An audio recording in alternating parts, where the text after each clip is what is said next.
Dreams. Dreams are complicated.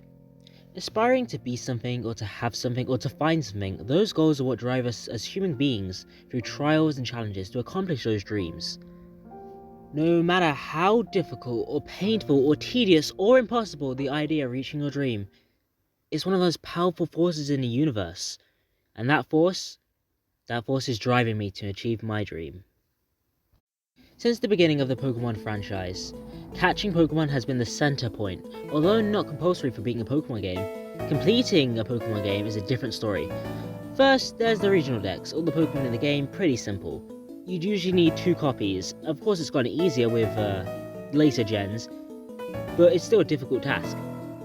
But the national dex, every Pokémon that has existed up until that point, although the national dex was removed from Sword and Shield for good animations.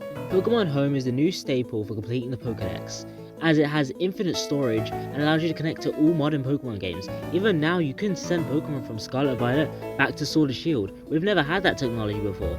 Now, not only is this the perfect place to store all your Pokémon, but it's also amazing to create a Pokémon living dex. Pokémon Black and White are quite decisive. Released in 2010, these games are quite literally a soft reboot to the series. This can really be seen by the anime, and even some of the Pokemon. They introduced a bunch of new features like triple battles, the Dream World, and even gave us one of the best sequels in all of gaming. And I stand by that. It's just so good. They gave us 156 new Pokemon, which is more than Gen 1 even had.